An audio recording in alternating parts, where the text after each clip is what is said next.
الحمدللہ قرآن مجید رمضان میں نازل ہوا، شہر رمضان الذی انزل فیہ القرآن۔ ویسے تو عام دنوں میں بھی قرآن مجید پڑھنا چاہیے کثرت کے ساتھ، اس کے ساتھ ایک مضبوط تعلق ہونا چاہیے، کیونکہ قرآن مجید ہی وہ واحد چیز ہے جس کے ذریعے بندہ اللہ تعالیٰ سے براہ راست جڑ جاتا، یعنی ڈائریکٹ ریلیشن شپ، ڈائریکٹ کانٹیکٹ۔ کیونکہ ایک حدیث کے مطابق قرآن کریم کا ایک سرا بندے کے ہاتھ میں اور دوسرا اللہ کے ہاتھ میں، تو گویا وہ چیز جو براہ راست ڈائریکٹ اللہ کی طرف سے آ رہی ہے، دوسری طرف اگر ہم اس کو تھام لیتے ہیں، پکڑ لیتے ہیں، تو اس کا کیا معنی ہے؟ ہم ایک طرح سے اللہ تعالیٰ سے جڑ جاتے ہیں، اور جب اس کو چھوڑتے ہیں تو گویا ہم اللہ تعالیٰ سے دور ہو جاتے ہیں۔ اور قرآن پاک کے پکڑنے کا مطلب کیا ہے؟ یہ نہیں کہ اگر مصحف کو ہم ہاتھ میں رکھیں تو گویا ہم نے رسی کا ایک سرا ہاتھ میں پکڑ رکھا ہے اور بس ہمارے ساتھ ہے۔ اس کو پکڑنے کا مطلب یہ ہے کہ اس کو پڑھتے رہیں، اس میں غور و فکر کرتے رہیں، اس کو سنتے رہیں، یہ کسی نہ کسی طرح اس کے ساتھ عملی تعلق ہو ہمارا۔ صفحہ نمبر 91، فصل اول، قرآن کریم کی تلاوت کے آداب اور فضیلت۔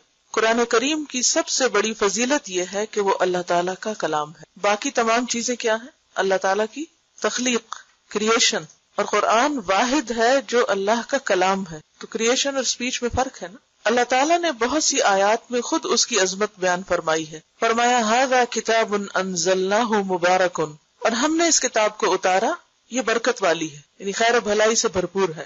اور فرمایا ان ھذا القرآن یہدی للتی ہی اقوم، یہ قرآن وہ راہ دکھاتا ہے جو بہت سیدھی ہے یا سب سے زیادہ سیدھی ہے۔ ہم ہر نماز کی ہر رکعت میں سورۃ فاتحہ میں یہ دعا مانگتے ہیں اہدنا الصراط المستقیم، کہ اللہ ہم کو سیدھا راستہ دکھا۔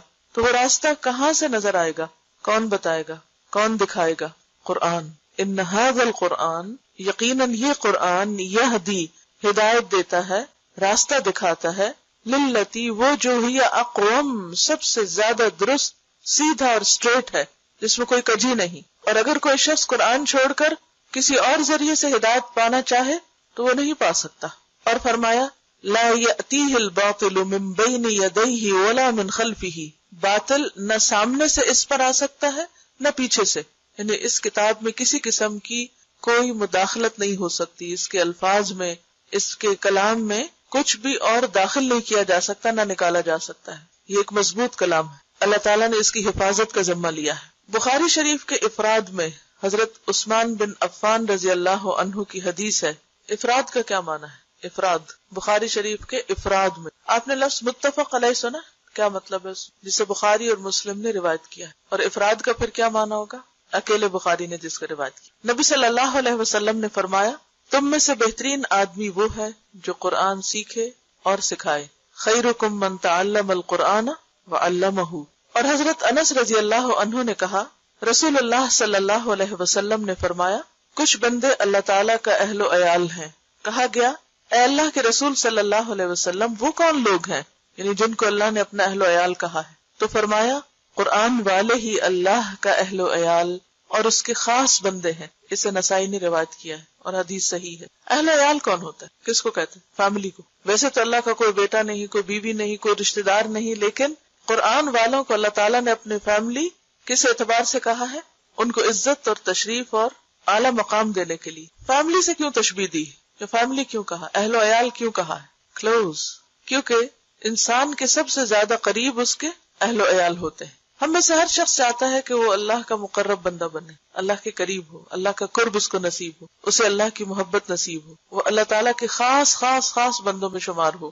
ہر ایک کا یہ شوق ہوتا ہے، لیکن وہ کون سا طریقہ ہے، وہ کون سا نسخہ ہے، وہ کیا ذریعہ ہے کہ ہم اس کے خاص بندے، کیونکہ اس حدیث کی وضاحت خود حدیث کے الفاظ میں ہے، اور اس کے خاص بندے، کیونکہ خاص بندے، اسپیشل پیپل، قریب ترین لوگ انسان کے لیے کون ہوتے؟ اس کے گھر والے۔ اور پھر اللہ تعالیٰ جب کسی کو اپنا اہل کہتا ہے تو اس کا مطلب یہ کہ وہ میرا خاص چنا ہوا بندہ ہے، قریب ترین ہے۔ وہ لوگ جو اس کو بہت پہچانتے ہیں، اور اللہ کی پہچان کہاں سے ہو سکتی؟ اس کے کلام کے ذریعے۔ اس کو اس طرح بھی سمجھ سکتے ہیں کہ کسی کو بھی اگر آپ سمجھنا چاہیں تو صرف اس کی شکل و صورت سے نہیں سمجھ سکتے۔ جیسے شیخ سعدی نے کہا نا کہ انسان کے عیب و ہنر چھپے رہتے ہیں جب تک وہ خاموش رہتا ہے، اور جب وہ بولتا ہے، جب وہ بات کرتا ہے تو اس کی خوبیاں اور خامیاں کھل کے سامنے آ جاتی ہیں۔ کسی انسان کو بھی پرکھنے کا ذریعہ کیا ہے؟ اس کا کلام، اس کی بات، اس کی گفتگو کا انداز۔ تو اللہ تعالیٰ کی معرفت، اللہ تعالیٰ کی پہچان کس طرح ہو سکتی؟ یعنی ویسے تو کائنات کی مختلف نشانیاں ہیں، بہت سی جو اس کی کریشن اس کو دیکھ کر بھی اللہ کی پہچان ہوتی، لیکن جو پہچان قرآن کے ذریعے سے ہوتی ہے، اس کے کلام کے ذریعے سے ہوتی ہے، وہ کسی بھی دوسرے ذریعے سے نہیں ہو سکتی. نہ آپ کی عقل، نہ آپ کے انٹیلیجنس، آپ کی سمجھ بوجھ، آپ کے دنیاوی علوم، علم، کائنات میں گہرا غور و فکر، یہ سب چیزیں اپنی جگہ ہیں، لیکن سب سے بہترین ذریعہ اللہ کی پہچان کا اللہ کا کلام ہے، اور یہی اس سے قرب کا ذریعہ ہے. ایک اور حدیث میں ہے کہ نبی صلی اللہ علیہ وسلم نے فرمایا اللہ اس دل کو عذاب نہ کرے گا جس نے قرآن کو یاد رکھا، لیکن حدیث ضعیف ہے. اگرچہ ہم دیکھیں کہ معنی کے اعتبار سے بات میں ایک سینس ضرور ہے، یعنی اسے ہم نبی صلی اللہ علیہ وسلم سے منسوب نہیں کر سکتے، لیکن اگر اسے ویسے ایک بات کے طور پر لیں کہ وہ دل جس میں قرآن محفوظ ہو، کیونکہ قرآن کہاں اتارا گیا؟ دل پر. اور جب ہم اسے یاد کرتے ہیں، اسے غور و فکر کرتے ہیں، پڑھتے ہیں، سمجھتے ہیں، تو سب سے زیادہ کیا چیز انوالو ہوتی؟ دل. تو وہ دل اللہ کے قریب ہوتا ہے، اللہ تعالیٰ کی رحمت تلے ہوتا ہے، جس دل میں قرآن کی محبت ہوتی ہے، اور جس دل میں قرآن محفوظ ہوتا ہے، اور جس پر قرآن ایک طرح سے نازل ہوتا ہے. نازل ہونے کا مطلب وحی کا نازل ہونا نہیں ہے، نازل ہونے کا مطلب اس کے معانی کا انکشاف ہے اور اس کے اندر غور و فکر کی صلاحیت ہے. تو وہ جگہ جو ہر وقت قرآن میں مشغول ہو، آپ دیکھیے کہ جس جگہ قرآن مجید پڑھا جا رہا ہو تو کیا ہوتا ہے؟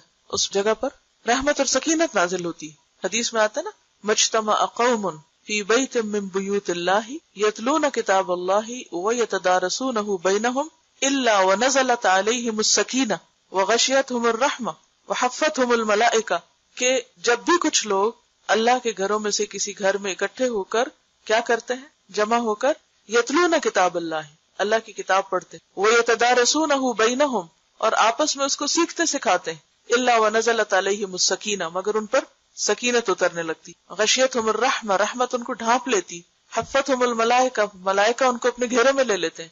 اگر اس جگہ کے ساتھ یہ معاملہ ہوتا ہے جہاں قرآن پڑھا جاتا ہے، تو وہ دل جو قرآن کی محبت سے سرشار ہو اور اس میں غور و فکر میں مشغول ہو، تو یقیناً وہ بھی اللہ کی رحمت کا مستحق ہوگا. اس کے برعکس وہ دل جس میں حسد اور بغض اور نفرت اور کینہ اور بہت سی اور منفی چیزیں بھری بھی ہوں، تو اس کے بارے میں کیا آتا ہے؟ اور بخل خاص طور پر قرآن مجید میں آتا ہے نا، آگ جو ہے وہ ان کے دلوں تک پہنچ جائے گی. تطلع علی الافئدہ، ویل لکل ہمزہ میں آتا ہے نا، ویل لکل ہمزۃ لمزہ الذی جمع مالا وعددہ، وہ جس نے مال جمع کیا اور گن گن کے رکھا، یحسب ان مالہ اخلدہ، وہ سمجھتا ہے کہ اس کا مال ہمیشہ اس کے پاس رہے گا.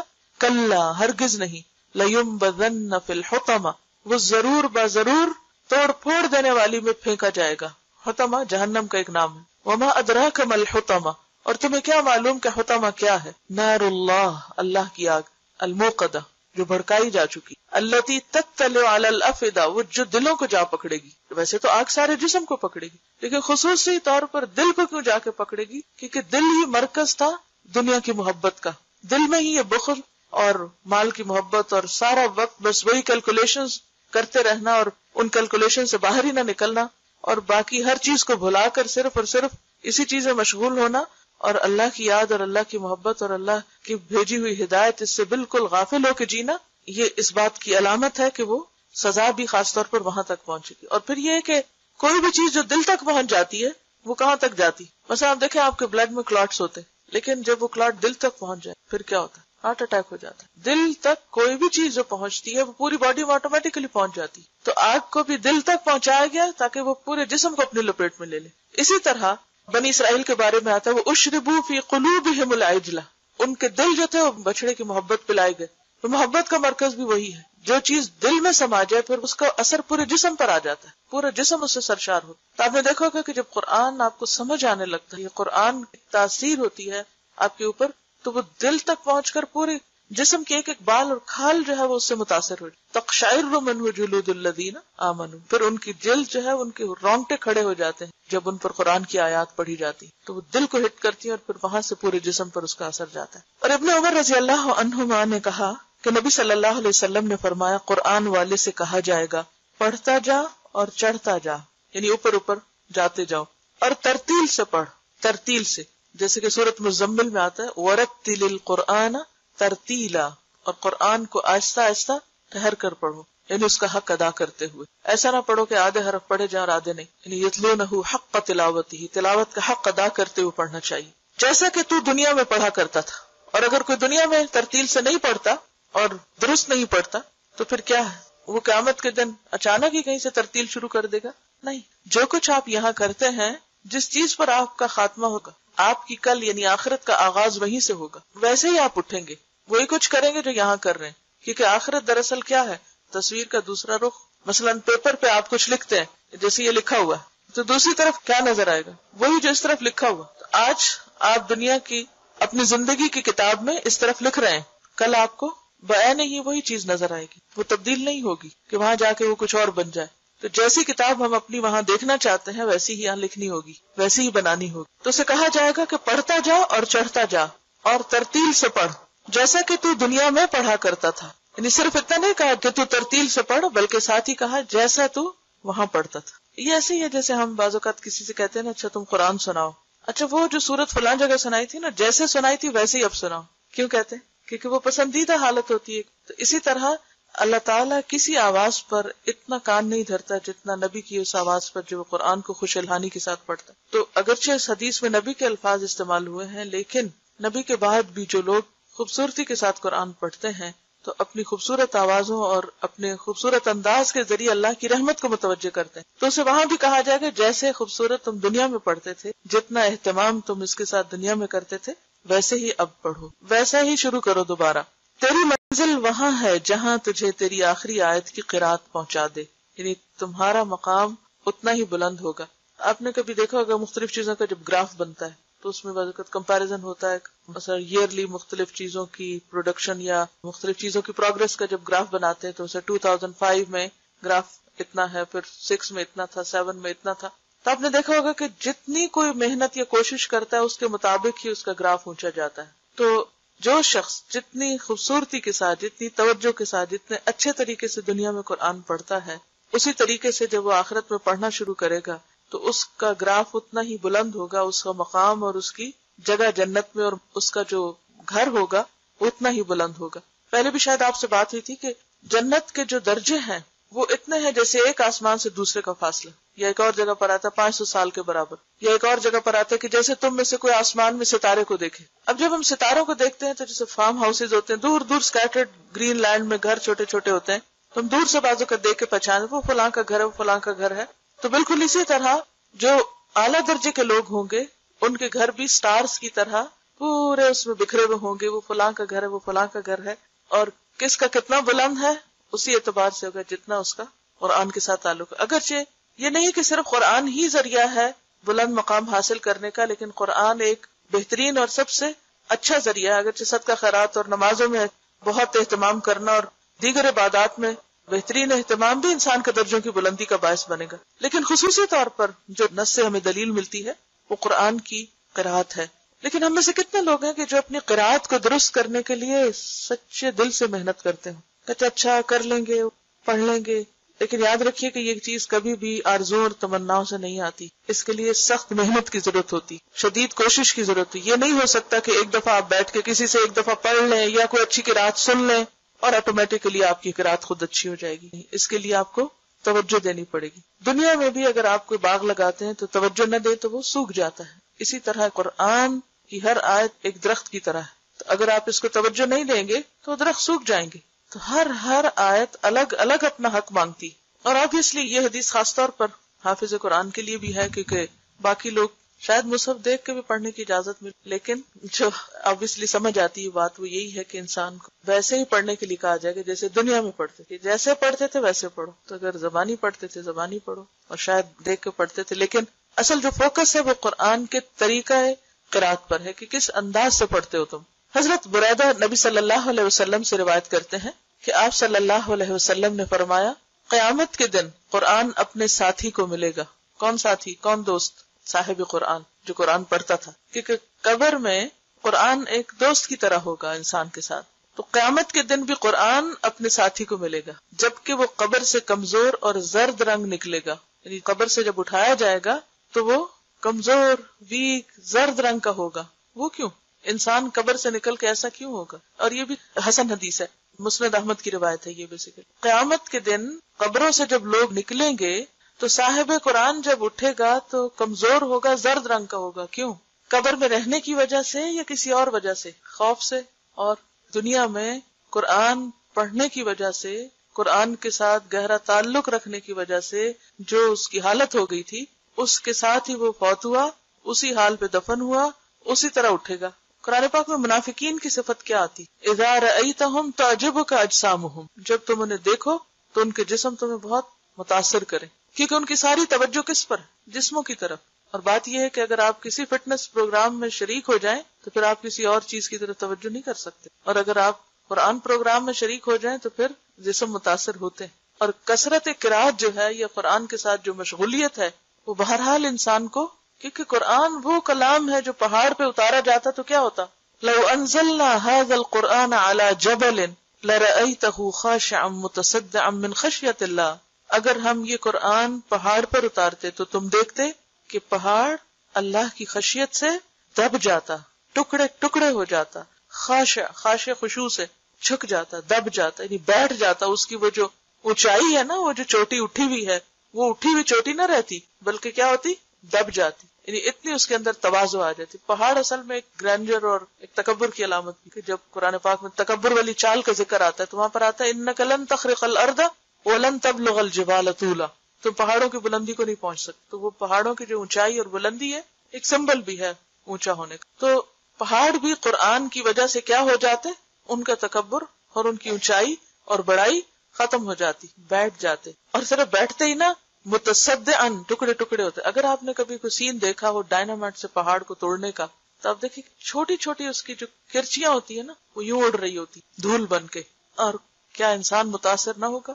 آپ نے دیکھا ہوگا کہ جب بچے حفظ کر رہے ہوتے ہیں یا جو لوگ واقعی قرآن کے ساتھ تعلق رکھے ہوئے ہوتے ہیں اور حقیقی معنوں میں، کیونکہ انما یخشی اللہ من عبادہ العلماء، اگر قرآن دل میں جاتا ہے نا، اندر اترتا ہے تو ضرور متاثر کرتا ہے، لازمی طور پر انسان کے اندر عاجزی آتی، اور اگر وہ دل میں نہ جائے، اوپر اوپر رہے تو پھر وہ انسان کی شان تو بلند رہے گی مگر اس کے اندر یہ خصوصیت نہیں آ سکتی۔ تو یہ کوئی معمولی کتاب نہیں ہے، کوئی معمولی کلام نہیں ہے، اس کو اٹھانا اور اس کو محفوظ کرنا اور اس کا حق ادا کرنا انسان کی انرجی لیتا ہے۔ تو قیامت کے دن جب قبر سے اٹھے گا انسان زرد رنگ کا ملگجے حال والا، تو پھر کیا ہوگا؟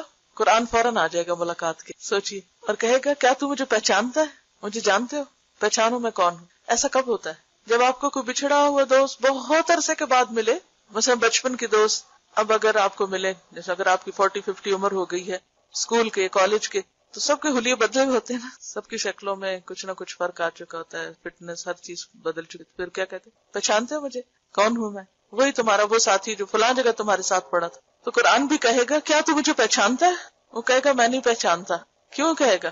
ایک تو وہ ہال ایسا ہوگا قبر سے نکلنے کا، اور دوسرا یہ کہ ظاہر ہے کہ کسی فزیکل شیپ میں تو قرآن کو کسی نے دیکھا نہیں دنیا میں۔ وہ کہے گا میں تیرا ساتھی قرآن ہوں، کہ میں نے تجھے گرمی میں پیاسا رکھا، کیونکہ یہ نہیں ہو سکتا کہ آپ قرات کریں اور صاحب خوب پانی بھی پیئیں، بھول جاتے ہیں آپ پانی پی۔ میں نے تجھے گرمی میں پیاسا رکھا اور رات کو جگایا، کیونکہ رات بہترین وقت ہے قرآن کو پڑھنے اور سننے اور یاد کرنے۔ کیوں؟ کیونکہ یکسوئی ہوتی ہے۔ نبی صلی اللہ علیہ وسلم سے بھی کیا کہا گیا شروع کی جب سورۃ المزمل نازل، بالکل ابتدائی دور کی صورت، قم اللیل الا قلیلا نصفہ او انقص منہ او زد علیہ ورتل القرآن ترتیلا انا سنلقی علیک قولا ثقیلا، ہم آپ پر بہت بھاری بات نازل کرنے والے ہیں، اتارنے والے ہیں، ڈالنے والے ہیں۔ تو قم اللیل، قرآن اور رات کا ایک خصوصی تعلق ہے۔ جو لوگ رات کو قرآن نہیں پڑھتے، قرآن پوری طرح ان کے اندر نہیں اتر سکتا۔ انسان رات کو صرف وہ کام کرتا ہے جس کا اسے بہت شوق ہو، ورنہ نیند کسی بھی چیز کے لیے قربان نہیں کی جا سکتی۔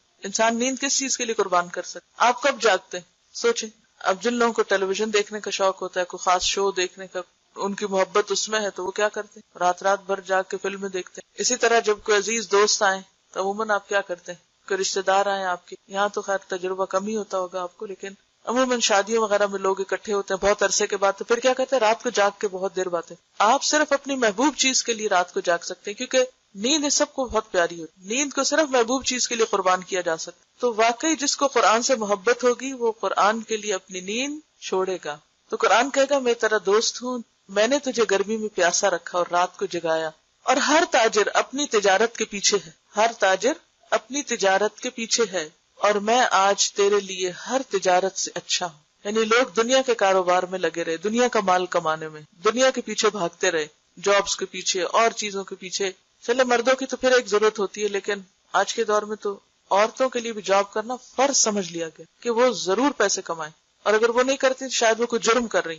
حالانکہ اسلام نے عورت پر رتی برابر بھی یہ ذمہ داری نہیں ڈالی کہ وہ کما کر کچھ لائے. اگر وہ کرتی ہے تو ٹھیک ہے، اسے ایک حد تک اجازت ہے اپنی پابندیوں میں رہ کر کام کرنے کی، یا اگر کوئی مجبوری ہے تو ٹھیک ہے وہ کر سکتی ہے، لیکن ذمہ داری نہیں، فریضہ نہیں ہے اس کے اوپر. تو اس اعتبار سے ایک خاتون ہونا میں سمجھتی بہت بڑا پریویلیج ہے کہ ہم اگر نہیں کوئی کام کرتے تو نہ کرے تو ہم اللہ کے یہاں گناہگار نہیں. ہاں مرد اگر وہ اپنی بیوی بچوں کو بھوکا رکھتے ہیں، نہیں کھلاتے تو ان کی پوچھ ہے، پکڑ. تو بہرحال یہاں یہ کہا جا رہا ہے کہ ہر تاجر اپنی تجارت کے پیچھے ہے. کیا مطلب؟ یعنی جس کو جس چیز کے کمانے اور نفع حاصل کرنے اور پروفٹ بنانے کا شوق تھا، وہ دن کو کیا رات کو بھی اس کے پیچھے لگا رہا.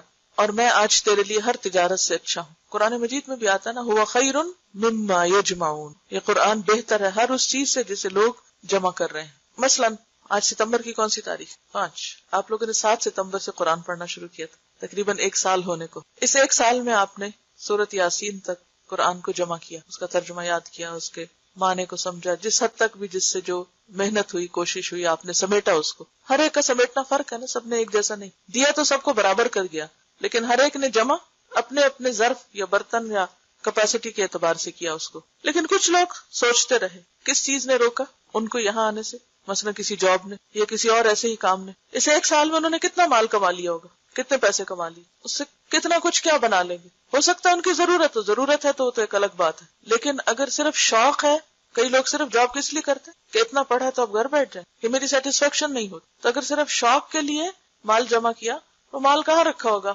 بینک میں. مثلا وہ بینک کا مال کون استعمال کر رہا ہے، کس کو فائدہ دے رہا ہے؟ یا کوئی چیز خریدی ہوگی، مثلا کسی نے زیور خریدا، وہ زیور کہاں رکھا ہوا؟ یا ہاتھ پر رکھا ہوگا یا کسی بینک کے لاکر میں رکھا ہوگا. اسی طرح کچھ اور، اسی طرح دنیا کی چیز کو ڈیکوریشن پیس خوبصورت، کوئی اچھے کپڑے خرید لیے ہوں گے، وہ ساری چیزیں کہاں رہیں گی؟ یہیں رہ جائیں گی. لیکن وہ خزانہ جو قرآن سیکھ کر آپ سمیٹتے ہیں، دنیا کی کوئی چیز اس کے برابر نہیں، کچھ بھی نہیں ہے ہی نہیں کہیں. ہوا خیر مما یجمعون. جو کچھ بھی انسان کماتا ہے، جو بھی جمع کرتا ہے، سمیٹتا ہے، کتنا کھا لیتا ہے، کتنا پہن لیتا ہے، باقی کس کے کام آتا ہے، چاہتے ہوئے یا نہ چاہتے ہوئے. بعض اوقات انسان خوشی سے کسی کو دیتا ہے اور بعض اوقات نہیں بھی خوشی سے دیتا اور دوسرے لے جاتے ہیں. اور وہ کس کام لگاتے ہیں اس کو؟ مثلا ہماری اولاد لے جاتی ہے، کوئی بھی لے جائے، کس کام لگائیں گے؟ ہمیں نہیں پتا کیا کریں گے ہمارے مال سے، ہمارے کام تو نہیں آئے. ما اغنى عنہ مالہ وما کسب. اگر نیت درست نہیں، مقصد درست نہیں، تو کمایا ہوا مال بھی کام نہیں آئے گا، سب کچھ یہیں رہ جائے گا. تو وہ کہے گا ہر تاجر اپنی تجارت کے پیچھے ہے، اور میں آج تیرے لیے ہر تجارت سے اچھا ہوں. پھر اس کے دائیں ہاتھ میں اختیار دیا جائے گا. حکومت کا بھی لفظ آتا ہے، ملک کا لفظ آتا ہے عربی میں. اور بائیں ہاتھ میں ہمیشہ رہنا، خالدین فیہا جیسے قرآن میں آتا ہے. اور اس کے ماں باپ کو 2 حلے جوڑے پہنائے جائیں گے. حلہ کہتے ہیں جو اوپر کو اوور ڈریس ہوتا ہے نا، عرب لوگ جلباب کی طرح لمبا سا ڈریس پہنتے. اور 2 کا لفظ یہ نہیں کہ ایک کے اوپر ایک پہنا دیا، مطلب یہ ہے کہ ایک نیچے پہنا ہوتا ہے اور ایک اوپر اوڑا ہوا ہوتا ہے. خدائی بہتر جانتا ہے ان کی اصل صورت کیا ہوگی اور اس کی قیمت کیا ہوگی، کہ ساری دنیا ان کی قیمت نہیں بن سکتی. پوری دنیا کا مال خرچ کر کے آپ دنیا میں وہ کپڑا نہیں خرید سکتے. وہ کہیں گے یہ حلے ہمیں کس سبب سے پہنائے گئے ہیں، اتنے خوبصورت کپڑے ہمیں کیوں دیے جا رہے ہیں؟ کہا جائے گا تمہارے بیٹے نے قرآن یاد کیا تھا. اور اگر ماں باپ کی یہ عزت ہے تو خود اس شخص کی عزت کیا ہوگی، خود اس کو کیا دیا جائے گا، کیا پہنایا جائے گا. پھر کہا جائے گا جنت کے درجات اور بالا خانوں میں پڑھتا جا اور چڑھتا جا. اقرا ورتقی کا لفظ آتا ہے عربی، ترقی کرتے جاؤ. وہ جب تک پڑھتا رہے گا چڑھتا رہے گا، خواہ تیزی سے پڑھے یا آہستہ، جیسے چاہے پڑھے، جتنی دیر چاہے لگائے، انجوائے کرے. ابن مسعود رضی اللہ عنہ نے کہا قرآن والے کو چاہیے کہ وہ اپنی رات کو پہچانے جبکہ لوگ سوئے ہوئے ہوں، اور اپنے دن کو جبکہ لوگ کھانا کھائیں، اور اپنے غم کو جبکہ لوگ خوش ہوں، اور اپنے رونے کو جبکہ لوگ ہنسیں، اور اپنی خاموشی کو جبکہ لوگ باتیں کریں، اور اپنے خشوع کو جبکہ لوگ تکبر کریں. کیا مطلب ہے اس کا؟ وہ اپنی رات کو پہچانے جبکہ لوگ سوئے ہوئے. رات کو پہچاننے کا مطلب کیا ہے؟ یعنی اس کی قدر و قیمت جانے کہ لوگ سو کر غفلت میں گزار رہے ہیں، کیونکہ جن کی زندگی میں کوئی مقصد نہیں ہوتا، کوئی پیشن نہیں ہوتا، انہیں سونے کا بہت شوق ہوتا ہے. وہ سو کر پھر سوتے ہیں، پھر سوتے ہیں. قرآن والے کے آس پاس لوگ سوئے پڑے، لیکن ان کے آس پاس لوگ سوئے بھی ہوں تو وہ خود کیا کرتے ہیں؟ وہ ان کے طریقے پہ نہیں چلتے، وہ اس پہ حسرت نہیں کرتے ہائے کتنے خوش قسمت یہ سو رہے ہیں اور میں کس مصیبت میں. سب آرام کر رہے ہیں اور مجھے پڑھنا پڑ رہا ہے. وہ اپنی رات کو پہچانے، یعنی رات کی قدر و قیمت پہچانے کہ جب وہ زیادہ بہتر طور پر پڑھ سکتا ہے، اور اپنے دن کو جب کہ لوگ کھانا کھائیں. آج کل چونکہ رمضان ہے تو لمیٹڈ ٹائم ہوتا ہے نا کھانا کھانے کے لیے بھی اور سمیٹنے کے لیے بھی. اور آج سحری کے وقت جب سحری کے بعد چیزیں سمیٹ رہی تھی تو میں یہ سوچ رہی تھی کہ پہلے دن کی سحری کے مقابلے میں آج زیادہ جلدی سب کچھ سمٹ گیا. وجہ کیا ہے؟ آہستہ آہستہ ہر چیز کٹ ڈاؤن ہو رہی ہے. ہم کیا کرتے ہیں کہ ایک کھانا ہوتا ہے تو اس کے ساتھ لوازمات جو ہیں ہمارے وہ جتنے زیادہ ہوتے ہیں اتنے برتن زیادہ ہوتے ہیں، اتنا ان کو اٹھانے اور رکھنے میں وقت زیادہ لگتا ہے. جب وہ ایک ایک لوازمات کٹ ڈاؤن ہوتے ہیں کہ ٹائم نہیں ہے، اس کو بھی نکالو، اس کو بھی نکالو، اس کو بھی نکالو، اور ایک لمیٹڈ ٹائم میں کیا کھا سکتے ہیں کہ جب آپ زیادہ پکا لیں تو آپ کو کھانے کے لیے تو پھر ایک لمبا ٹائم چاہیے نا، یا اس کو لگانے کے لیے، رکھنے کے لیے، پھر لگانے کے بعد اٹھانے کے لیے. تو میں سوچ رہی تھی کہ زندگی کا زیادہ وقت اور ایک بڑا حصہ خصوصاً خواتین کا لوازمات میں لگتا ہے. کھانا تو ایک ضرورت ہے لیکن لوازمات ضرورت نہیں ہے، وہ ہمارے اپنی بڑھائی ہوئی چیزیں ہیں. جتنی وہ بڑھتی اتنے برتن بڑھتے، اتنا دھونا بڑھتا، اتنا اٹھانا اور ان کا رکھنا، اتنا ہی پھر آپ تھک جاتے. پھر تھکنے کے بعد آپ کے پاس وقت ہے کہ آپ بیٹھ کے آپ قرآن کی قرات کریں. اب آپ اتنے تھک گئے ہیں کہ اب آپ کو دل چاہ رہا ہے کہ آپ سو جائیں، پھر آپ سو جاتے ہیں اور وہ وقت گزر جاتا ہے. آپ آزما کر دیکھ لیں، اگر آپ اپنے لوازمات کم کر دیں گے تو قرآن کے لیے یقیناً وقت نکلے گا. اور اسی طرح دن بھر کوئی پکانے کھانے کا کچھ کام نہیں، خیال بھی نہیں. حتیٰ کہ انسان ایک چائے بھی پیتا نا تو اس کا بھی کپ دھونا ہوتا ہے. پہلے تو بنانی ہوتی ہے، پھر اس کے بعد دھونا ہوتا ہے، تو ٹائم لگتا ہے نا. اور کرنے کو کیا کیا آپ نے؟ چائے کا ایک کپ پیا، لیکن اس کے بنانے سے لے کر اس کو پینے اور پھر اس کو دھونے اور اس کے بعد رکھنے میں آپ ذرا ٹائم دیکھیں کتنا، اس میں ایک پوری صورت یاد ہو سکتی، یہ ریوائز ہو سکتی. لیکن بعض اوقات ہمیں ضرورت نہیں بھی ہوتی. کیا غذائیت ہے چائے میں؟ صرف عادت ہے. ضرورت نہیں بھی ہوتی تو بھی ہم کیا کرتے ہیں؟ بور ہو رہے ہیں، چلو چائے پی. اور یہ نہیں دیکھتے کہ کتنا قیمتی زندگی کا وقت صرف اس میں ہی گزر گیا. اور اگر ہم صرف دن میں 3 کپ پینے کے عادی صرف ایک کپ کو کٹ کریں، جیسے آج کل رمضان میں ہوا ہے، کرنے کو دوسرا بھی کر سکتے ہیں، لیکن وہ بھی ہمیں ہوتا ہے کیا پتا تراویح میں سستی ہو جائے. کچھ نہیں ہوتا، کر کے تو دیکھیں. ول پاور سے کام لے، کچھ نہیں ہوتا. اور اگر نہیں دل مانتا تو اللہ سے دعا کریں، یا رب جتنا میں نے کھایا ہے، جو بھی کھایا، اسی میں برکت ڈال دے، اسی میں طاقت ڈال دے، اسی کو غذا بنا دے، اسی کو دوا بنا دے، اور اسی کو سب کچھ کر دے، اور اس سے زیادہ کہ جھنجٹ میں مجھے نہ ڈال. تو آپ دیکھیں گے کہ اسی کے اندر اللہ آپ کو قناعت دے دے گا اور اس وقت کو آپ قرآن کے لیے استعمال کر سکتے. تو بات یہ ہے کہ قرآن کو پڑھنے کے لیے، یاد کرنے کے لیے آپ کو لازماً وقت چاہیے، اور وقت کہیں اور سے نہیں، ایک اور دن ملے گا آپ کو. یہی دن ہے، اسی میں سے آپ کو نکالنا ہے، اسی میں سے آپ کو اپنے لیے وقت بچانا ہے. آپ دیکھیں کہ ایک عورت کی زندگی خصوصاً ایسی ہوتی ہے کہ سب اس سے صرف ڈیمانڈ کر رہے ہوتے ہیں. شوہر بھی ڈیمانڈ کرتا ہے، بچے بھی ڈیمانڈ کرتے ہیں، رشتے دار بھی ڈیمانڈ کرتے ہیں، مہمان بھی ڈیمانڈ کرتے ہیں، سب اسی سے ڈیمانڈ کرتے، ہر ایک کو اسی سے اپنی ضرورت پوری کرنی. پھر آپ اپنے لیے نہیں جی سکتے، آپ کے اپنے لیے کچھ بھی وقت نہیں بچتا. کوئی آپ کے لیے نہیں سوچے گا، آپ کو خود سوچنا ہے اپنے کہ کیا ضرورت ہے اور کیا عیش و عشرت ہے، کہاں کٹ ڈاؤن ہے، کہاں سٹاپ ہے، بس یہاں تک، اور اس میں سے کتنا وقت مجھے نکالنا. تو آپ دیکھیں کہ منٹ منٹ کاؤنٹ کرتے کرتے آپ ایک اچھا والا چنک نکال لیں گے اپنی ساری مصروفیات کے ساتھ. اسی میں آپ کو پڑھنا ہے. تو اپنی رات کو پہچانے جب کہ لوگ سوئے ہوئے ہوں کہ وہاں سے کیسے وقت نکالتے. اپنے دن کو جب کہ لوگ کھانا کھائیں تو اس میں سے وقت نکال کر کچھ قرآن پڑھا لیں. اور اپنے غم کو جب کہ لوگ خوش ہوں، کیونکہ خوشی اور ایکسائٹمنٹ میں بھی لوگ بھول جاتے ہیں کہ ابھی انہیں کچھ کام کرنا ہے. اور سب سے زیادہ کیا بھولتے ہیں؟ یا نماز چھوٹی کریں گے یا قرآن کا سبق چھوڑ دیں گے کیونکہ آج ہم خوش ہیں، کہ آج خوشی کا موقع ہے. خوشی کے دن بھی کوئی ایسا کرتا ہے؟ سوچیے اپنی کسی بھی پارٹی، کسی بھی شادی، کسی بھی خاص دن کو کہ کیا اس دن بھی آپ نے قرآن پڑھا تھا یا یاد رہا آپ کو پڑھنا. تو جو صاحب قرآن ہوتے ہیں وہ کس طرح صاحب قرآن بنتے ہیں، وہ کس طرح اللہ کے خاص بنتے ہیں؟ جبکہ لوگ خوش ہو رہے ہوں تو ان کو اپنا غم نہ بھولے. ان کا غم کیا ہوتا ہے میرا قرآن کا وقت ہے، میرا پڑھنا. یہ ہے غم. اپنے غم کو نہ بھولے جبکہ لوگ خوش ہو رہے ہوں. غم کو نہ بھولیں. یہ نہیں کہ وہ کسی 10 سال پہلے مرے شخص کو یاد کر کے رونا شروع کر دے. کچھ لوگ ہوتے ہیں زندگی میں ایسے کہ چاہے 10 سے 20 سال بھی پہلے فوت ہو تو ان کو یاد کر کے رونا آتا ہے، لیکن ان کو بھی ہمارا رونا کیا فائدہ. مجھے کبھی بھی رونا ہو نا، میں صرف ایک لمحے کے لیے اپنے والد کو یاد کروں تو میں رو سکتی. اتنی شدید محبت تھی مجھے ان سے، اور قرآن کی وجہ سے. ہر بیٹی کو باپ سے محبت ہوتی ہے، لیکن چونکہ انہوں نے مجھے قرآن دیا، قرآن سے مجھے محبت، اور اس محبت کی وجہ سے ان سے محبت ہے. تو کسی بھی لمحے میں رو سکتی ہوں، مجھے رونا مشکل نہیں اگر میں ان کو یاد کروں. لیکن میرا رونا ان کو کیا فائدہ دے اور مجھے کیا فائدہ دے. تو میں فوراً اس وقت کو پھر واپس قرآن کی طرف لاتی. کیوں نہ میں کچھ اس میں سے پڑھا لوں تاکہ ان کے لیے صدقہ جاریہ بنوں. تو جب لوگ اپنی دنیا میں مست ہوں، باتوں میں، فضول گفتگو میں، تو صاحب قرآن اس میں شریک نہ ہو. وہ اپنے وقت کو پہچانے اور اپنے قرآن کی طرف مائل ہو جائے. اور اپنے رونے کو جب کہ لوگ ہنسیں، کہ لوگ غفلت سے ہنس رہے ہیں تو اس کو کیوں رونا آئے، یہ کیوں بھول گئے.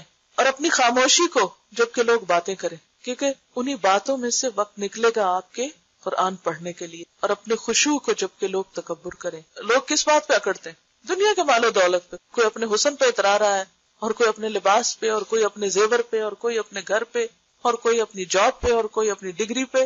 جب لوگ ان چیزوں پہ اترائے، کبھی بھی احساس کمتری کا شکار نہ ہو. اس وقت اپنا جائزہ لیں کہ میرے اندر کتنی عاجزی، اور یہ عاجزی کون لاتا ہے؟ قرآن. قاری کے لائق نہیں، یعنی قرآن پڑھنے والے کے لائق نہیں، یعنی اس کو زیب نہیں دیتا، اس کے لیے اچھا نہیں کہ وہ سنگ دل، غافل، شور مچانے والا اور مغلوب الغضب ہو. یہ چار چیزیں قرآن پڑھنے والے کو سوٹ نہیں کرتی، اس کے اوپر نہیں سجتی. کون سی ہے وہ؟ کہ وہ سنگ دل ہو، ہارڈ ہارٹڈ، اس کے اندر کسی کے لیے رحم نہ ہو. غافل، بے فکر پن، یہ بھول گئے وہ بھول گئے، یہ نہیں کیا وہ نہیں کیا، کوئی وعدہ کیا تو اسے چھوڑ دیا، کسی کے ساتھ کوئی بات کہی تو اس میں غیر ذمہ داری کا ثبوت دیا. ایسا نہیں ہوتا وہ. اور شور مچانے والا، یعنی اس کی گفتگو میں بھی ٹھہراؤ ہوتا ہے، وہ چیخ چیخ کے باتیں نہیں کرتا، اور غصے میں ایسا مغلوب نہیں ہوتا کہ وہ بھول جائے کہ اس کے کرنے کا کام کیا تھا. یعنی اس کا غصہ بھی اعتدال میں ہونا چاہیے. فضیل نے کہا قرآن کا حامل یعنی قرآن پڑھنے والا، صاحب قرآن اسلام کا علم بردار ہے، اسلام کا ریپریزنٹیٹو ہے. اسے لائق نہیں کہ لغو گوئی کرنے والوں کے ساتھ مل کر لغو گوئی کرے. کیا مطلب؟ کیا نہ کرے؟ بےہودہ کلام نہ کرے، کیونکہ جس زبان سے قرآن پڑھا جاتا ہے اس زبان سے فضول گفتگو زیب نہیں دیتی. بھولنے والوں کے ساتھ بھول جائے. کس چیز کو بھولنے والوں کے ساتھ؟ آخرت کو بھولنے والے. کھیلنے والوں کے ساتھ کھیلے، یعنی اگر لوگ کھیل میں مشغول ہیں تو وہ بھی جا کے کھیلنے لگے. اسے چاہیے اللہ کی عظمت کو ملحوظ رکھے، اور نہ یہ لائق ہے کہ وہ اپنی حاجت کسی کے پاس لے کر جائے، کسی سے سوال نہ کرے، کسی سے کچھ مانگے نہیں، کیونکہ وہ صاحب قرآن ہے، اس کے ساتھ قرآن کا نام ہے، وہ قرآن کی عزت ہے. ایسا کوئی کام نہ کرے کہ جس کی وجہ سے لوگ کیا کہیں، یہ قرآن پڑھے ہوئے ہیں، یہ قرآن پڑھانے والے لوگ ہیں، جیسی مین حرکتیں کرتے ہیں. بلکہ لوگ اپنی حاجتیں اس کے پاس لے کر آئیں. امام احمد بن حنبل رحمۃ اللہ علیہ نے کہا میں نے خواب میں رب العزت کو دیکھا. میں نے عرض کیا اے میرے رب، آپ کی جناب میں تقرب حاصل کرنے والے کس چیز سے تقرب حاصل کرتے ہیں؟ یعنی وہ طریقہ بتائیے کہ جس سے آپ کے قریب ترین ہو جائیں. وہ کون سی چیز ہے؟ فرمایا اے احمد میرے کلام سے، یعنی قرآن سے. میں نے عرض کیا سمجھ کر پڑھنے سے یا بغیر سمجھ کر پڑھنے سے بھی؟ فرمایا سمجھ سے بھی اور بغیر سمجھ کے بھی. یعنی بعض اوقات آپ تلاوت جب کر رہے ہوتے ہیں تو ہر لفظ اور ہر آیت پر غور و فکر نہیں کر پاتے. آپ نے غور کیا کہ جب آپ تجوید کے رولز کو دیکھتے ہیں تو کیا بھول جاتے ہیں؟ میننگ بھول جاتے ہیں. تو پھر آپ کا نہیں کیا فائدہ ایسی تلاوت کا؟ کئی لوگوں کو شیطان یہاں سے بہکا دیتا ہے، کوئی فائدہ نہیں ایسی تلاوت کا، تمہیں سمجھ تو آ نہیں رہی، تم تو صرف اسی پہ توجہ کیے ہوئے. کوئی بات نہیں. کیوں؟ اس لیے کہ آپ قرآن پڑھ رہے ہیں، اللہ کا کلام اور اس کا ایک ایک حرف کا حق ادا کر رہے ہیں. یہ بھی قابل عزت اور اللہ کے قریب ہونے والا کام ہے. تو ہم سب کو اس بات کا دھیان رکھنا چاہیے کہ ہم کیا ہیں؟ حامل قرآن ہے، صاحب قرآن ہے. ہمارا اخلاق صاحب قرآن ہونے کو ریپرزینٹ کریں. دنیاوی خواہشات اور دنیاوی ضرورتیں کے لالچ رکھنا دل میں اور دنیا کی محبت رکھنا بیسیکلی، کیونکہ قرآن ایسی چیز ہے بابرکت کہ جس کے ساتھ ہر برکت اترتی ہے. لیکن اگر انسان کے دل کے اندر لالچ ہے تو برکتیں چھن جاتی ہیں. قرآن پڑھانے کے بعد سوائے اللہ کے انسان کسی چیز کی طرف خواہش نہ رکھے، یعنی دنیا کی حسرت اس کے دل میں. کیونکہ قرآن پڑھنے کے بعد اگر کوئی شخص دنیا کی محبت رکھتا ہے یا کسی اور چیز کو اس سے بڑھ کے امپورٹنس دیتا ہے تو وہ قرآن کی ناقدری کرتا ہے. کیونکہ اللہ نے اس کو وہ دے دیا هو خیر مما یجمعون، جو ہر چیز سے زیادہ بہتر ہے جسے لوگ سمیٹتے ہیں. تو اگر اس کے ہوتے ہوئے قناعت نہیں ہے اندر، اس کے ہوتے ہوئے غنا نہیں ہے اندر، اس کے ہوتے ہوئے اگر دنیا کی ہرس ہے اور ان چیزوں کے پیچھے انسان بھاگ رہا ہے اور ہاتھ پھیلا رہا ہے جو حقیر دنیا کی ہیں صرف اس لالچ کی وجہ سے جو اندر ابھی بھی بھری ہوئی ہے، یہ قرآن کی توہین ہے بیسیکلی. ازواج مطہرات کے بارے میں آتا نا، ان کو کہا گیا تھا نا وَاذْكُرْنَ مَا يُتْلَىٰ فِي بُيُوتِكُنَّ، ان کو خاص طور پر آیات اللہ اور حکمت کی باتیں پڑھنے کو اور پڑھانے کو کہا گیا تھا. تو اس کے ساتھ ہی انہی آیات میں کیا ہے، یا ایھا النبی قل لازواجک ان کنتن تردن الحیاۃ الدنیا وزینتها فتعالین امتعکن واسرحکن سراحا جمیلا وان کنتن تردن اللہ ورسولہ والدار الآخرۃ فإن اللہ اعد للمحسنات منکن اجرا عظیما. 2 راستے ہیں، جس کو چاہیں اختیار کر لیں. حضرت عائشہ نے کیا کہا، اس بات کے لیے میں اپنے ماں باپ سے مشورہ کروں؟ مجھے تو اللہ اور اس کا رسول اور آخرت کا گھر چاہیے. وآخر دعوانا ان الحمد للہ رب سبحانک اللہم وبحمدک نشہد ان لا الہ الا انت نستغفرک ونتوب